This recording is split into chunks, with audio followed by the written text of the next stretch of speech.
Hello, everybody. This is Toni Turner, and welcome to the Market Now on Friday, January 10th at about 1:15 p.m. Eastern.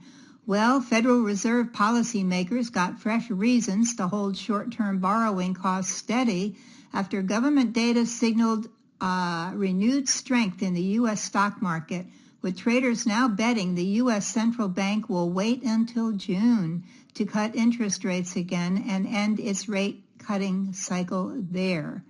Oh boy. Non-farm payrolls increased by 256,000 jobs last month, well above the gain of 160,000 jobs expected by economists in a Reuters poll, the Labor Department's monthly jobs report showed. The unemployment rate ticked down to 4.1% from 4.2%. And on that note, we'll go on to three charts that could give us some insight into the week to come. First, as we always do, we're going to look at a daily chart of the S&P 500 SPDR, symbol SPY.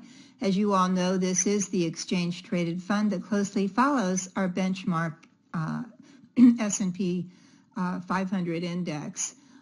Please know also that as traders, we watch the S&P 500 to get the mood and manner of the market. We know that many stocks will follow the S&P 500 higher during a bull market, and even many more stocks will follow it lower when the market is headed down. So it's kind of a guide to us. Now, today when I captured this chart, the SPY was trading at $582.13. That's about 5% below the all-time closing high back here on December 6th, this little green candle here at $607.81. That was the all-time closing high. So during the past 4 weeks, after that high, and we were used to things being rosy, and for the most part, actually back since October of 23, for the most part, the SPY has been walking up its 20-day moving average. And we were lulled into kind of this, isn't this nice? Yeah, we had a drop back there, but and a couple of other places. But by and large, the market has been going up. And actually, since that October 23, the market's been up. The SPY has been up about 45% or so. So we've been lulled into this lovely place situation we've been in.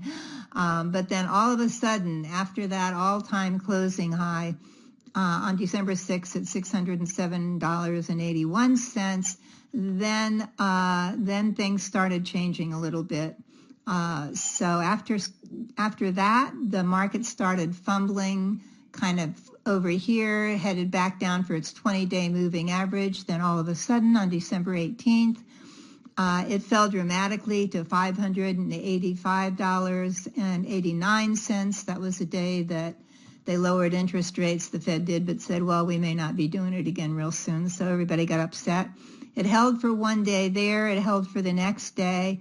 Then it gapped down on December 20th, down here to $580.91.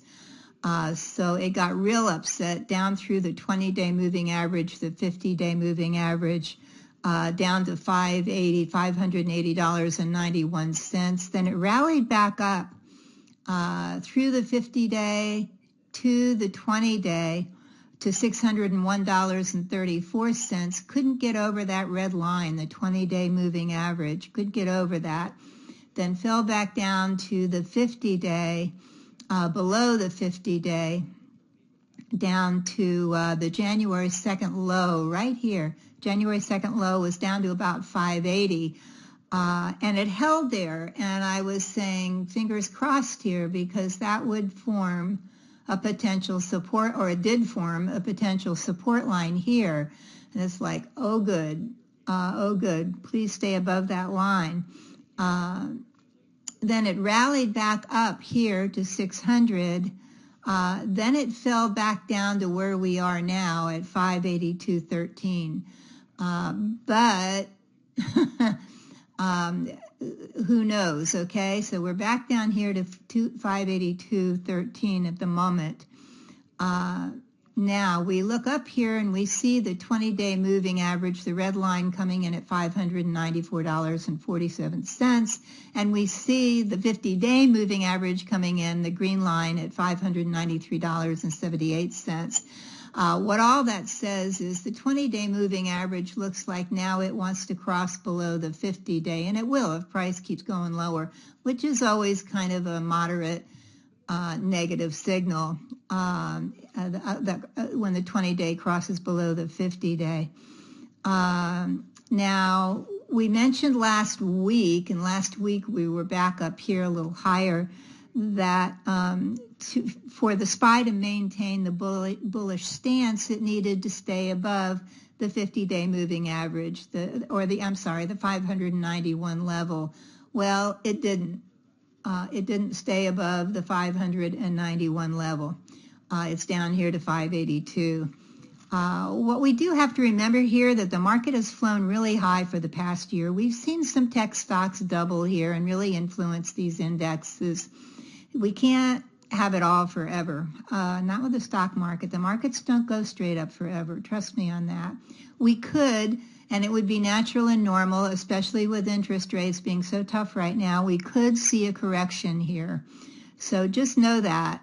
We have to be real. We're now looking at the October low here at 568. We're looking at that as a potential support line. Hopefully we don't get down that far, but we could. And of course, hopefully not down to the 200-day moving average at about 556. Please know also that while we're at it, fourth quarter earnings season starts next week. That always adds a lot of excitement to the market. So I myself have gathered up some cash here, kind of halfway standing on the sidelines. And remember, cash is a position. Nothing wrong with it.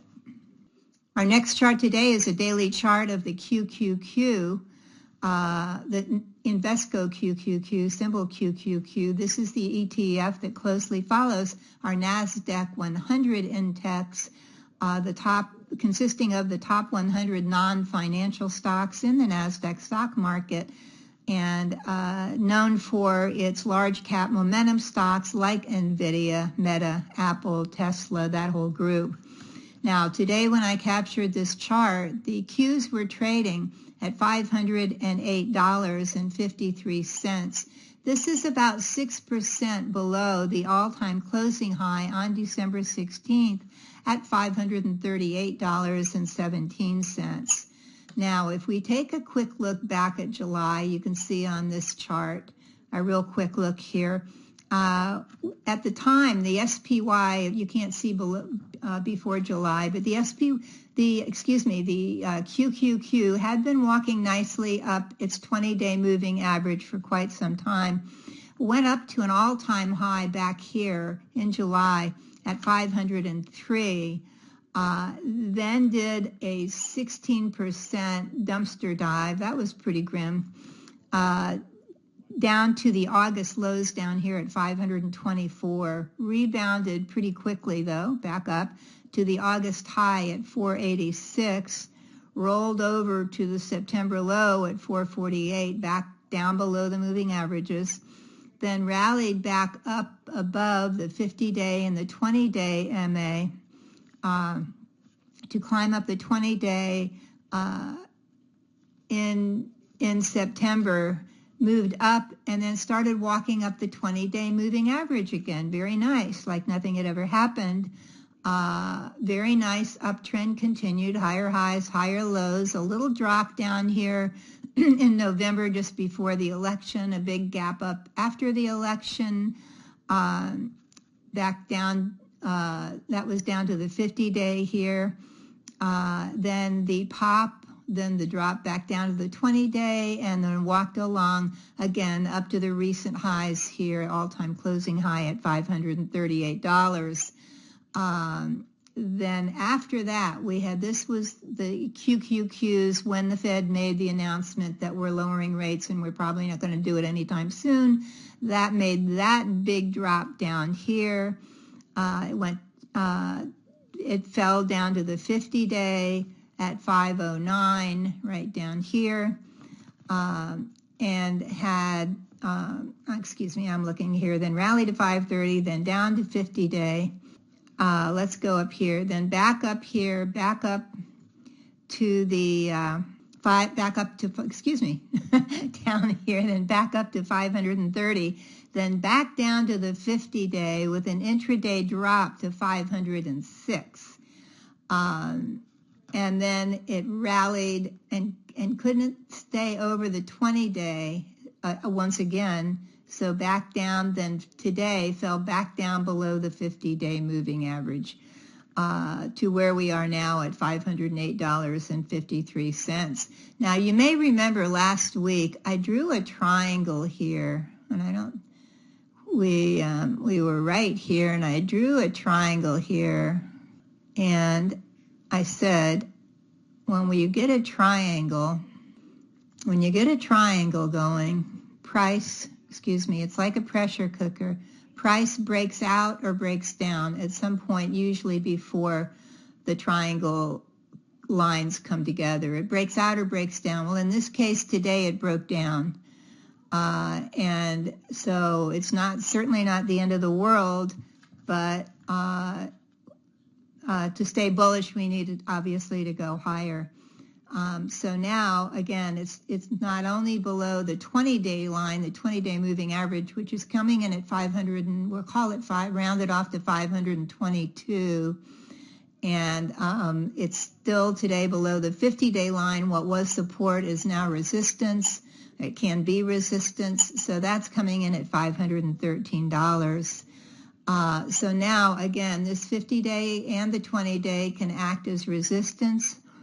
We'll have to see what happens. And of course, then after that, we have more resistance up to, back up here to 503 and back up to 538 at the all-time high. So we've got potential price support here. If we look back to the October highs, we have potential price support at 501. So fingers crossed that holds. We have the October low down here at 484, and we've got the 200-day coming in here at 477. Hopefully we don't need it. It won't go down that far. But however, again, we are starting earnings season. The market is due for some kind of a pullback here, and we're getting it. So please be careful here, and please mind your protective stops. Our final chart for today is a daily chart of the healthcare select sector spider fund, the XLV. And you say, Toni, what are you doing in healthcare right now? We need to heal. It has 61 holdings in it. The top holdings are Lilly, United Health, Johnson & Johnson, AbbVie, and Merck. Now, when I captured this chart today, the XLV was trading at $139.98. If we look back to September here, look back here with me, the XLV made an intraday all-time high up here at $159.64. At any rate, from there, price dipped down to about 153 here. Then it rallied back up to about 159. Then it headed south, created a double top, shallow, but it's there, created a double top, and then fell below the 50-day moving average, the green line, down here to about 151, rallied back up, and then fell much harder down here to 146, right down here at the end of October. Rallied and then back up here, then fell even harder down here to 140, rallied up to the 200-day moving average. Look at that moving average, hitting it on the head, right? Rallied to the 200-day at 148, then fell even harder to the December low at 136. Then it started back up again, and it rallied, then came back up at a little higher low here to 137, then rally again to where we are now, $139.98. And you say to me, Toni, why in the world is healthcare coming down so hard? And it's because traders, investors are putting their money in the NVIDIAs of the world, the Magnificent Seven, and pretty much ignoring healthcare. The money's going into techs and growth stocks, not healthcare, because healthcare, in a broad sense, can be considered as a very it's a defensive play. So they got kind of ignored here. And so what I'm thinking here is that some funds now, I suspect some people now are going to, especially if we get a little correction here in tech stocks, and it wouldn't be a bad thing, it would be a normal thing, so you can't look at it as bad, it's just normal. But however, people may be, some traders may be coming in here, investors may be coming in here to value stocks, and certainly these are pretty darn good companies that are in this. So also another thing I liked here, technically speaking, was I liked seeing the volume here. See, price came down, but then volume, look at the strong volume here in December. Then it pushed it up higher, fell back down, low volume at the Christmas area here. And then volume started coming in again, especially relatively speaking to, if you look left on the chart, what volume normally is. So I'm keeping an eye on this. This is probably not a day trade. Would be hoping this would be more, if it works, be more of a trend trade, or at least a longer term trade. So if in the coming week, if the XLV can stay above, and my line here is, I want it to stay above, like 130. I want it to stay above 137, which is down here. 137, 138. I want it to stay above that. If it can stay above that, I will buy a small position of the XLV for my trading portfolio. I'm going to put a stop in down here at 136.25, okay? If and when, and now the 50 days coming in overhead here, we're over the 20 days so far, which is coming in at 139.07. The 50 day is coming down right now at $143 and change. If and when the XLV, and if it starts rising, the 50 day will continue to fall. If and when it can climb up and over the 50 day moving average, and again, if you want, you can use 143 as your signal there. If and when it climbs above that, I will be adding to my position, and then of course my stop will be a trailing stop. So you may want to keep an eye on the XLV in the coming week. And now, please know that at ToniTurner.com, we've lowered the price of all of our online training programs to make them more accessible to everyone. So if you'd like to become a more profitable trader, now is a great time to check out my timeless training programs. And thinking of that, looking at what we're going to talk about here, Trade the Trend to Profits shows you how to enter, manage, and take maximum gains from long-term trades. And I'm even thinking of that XLV we're looking at right now to see if it works out. In this program, How to Trade the Trend to Profits, you'll discover how to locate high-quality stocks rising in early stages of a strong uptrend. Then you'll enter and hold that position as long as the trend is in place, which can be weeks or months, which is great. When you get the signal to sell, you'll take profits. Done correctly, this is one of the easiest and most profitable ways to trade. Our new low price for this program is only $127, and you'll receive special bonuses when you order, including 1 month of Metastock daily charts or Metastock real-time charts for free.